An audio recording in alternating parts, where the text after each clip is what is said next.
आपल्या महाराष्ट्र राज्यामध्ये अनेक अभयारण्य आहेत जे पशुपक्ष्यांसाठी आहेत, निसर्गासाठी आहेत। असे असताना आपल्या महाराष्ट्र राज्यातील 12 ज्योतिर्लिंगापैकी असलेले भीमाशंकर या ठिकाणी अभयारण्य आहे।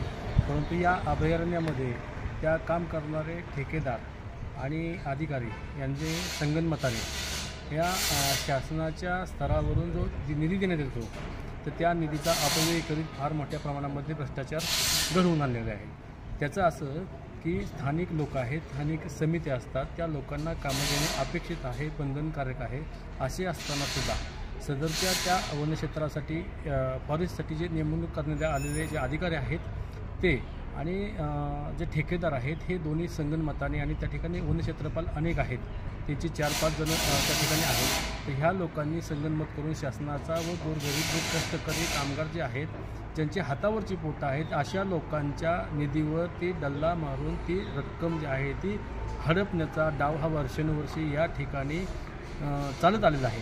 आणि ह्यांचा हा जो गोरखधंदा आहे तो दिवसाढवळ्या चालू आहे। यांच्यावरती वारंवार प्रशासनाकडे तक्रारी अनेक लोक करतात, अनेक माध्यमातून केल्या जातात, परंतु त्यांना न्याय अजूनपर्यंत मिळत नाही किंवा दिला जात नाही। याचं कारण असं की स्थानिक पातळीचे गुंड आहेत, त्या गुंडांमार्फत धमक्या दिल्या जातात।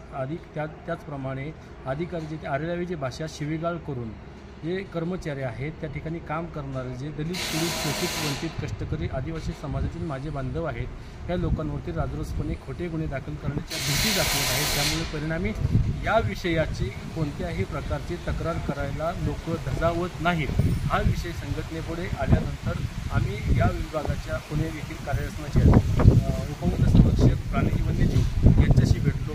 त्याचप्रमाणे नागपूरला पत्रव्यवहार केलेला आहे। त्याचप्रमाणे आम्ही मंत्री महोदय जे आहेत महाराष्ट्र राज्याचे वनमंत्री महोदय यांनासुद्धा आम्ही निवेदन दिलेलं आहे। जिल्हाधिकारी महोदय आहेत, विभागीय आयुक्त महोदय आहेत, या सर्वांना कामगार आयुक्त आहेत, या सर्वांना आम्ही निवेदनाद्वारे मागणी केलेली आहे की जे उपेक्षित लोक आहेत त्या लोकांना न्याय मिळावा आणि जे हे भ्रष्टाचाराचं जे षडयंत्र आहे ते हाणून पाडण्यात यावं। दुसरी अजून एक गोष्ट सांगायची महत्त्वपूर्ण अजून एक बाब अशी आहे की गेल्या वर्षी जे कामं केली जातात, उदाहरणार्थ चेकडॅमची कामं या ठिकाणी चालतात, त्याचप्रमाणे जाळीबांधाची कामं चालतात, पाऊल वाटांची कामं चालतात, कारण निसर्गाच्या सानिध्यामध्ये हे कामं शासनामार्फत भरघोस कोट्यवधी रुपयांचा निधी या ठिकाणी दिला जातो।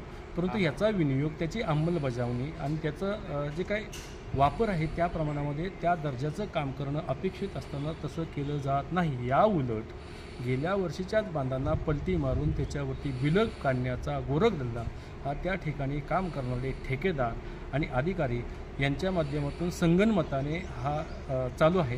तर याच्यावरती प्रशासन मायबापांनी तात्काळ कारवाई करावी आणि हा जो यांचे षडयंत्र आहे ठेकेदार आणि अधिकारी हे तात्काळ मोडीत काढून सर्वसामान्य जे लोक आहेत, पीडित आहेत, शोषित आहेत, वंचित आहेत, कष्टकरी आहेत या लोकांना तात्काळ न्याय मिळावा एवढीच आमची संघटनेच्या वतीनं मागणी राहील।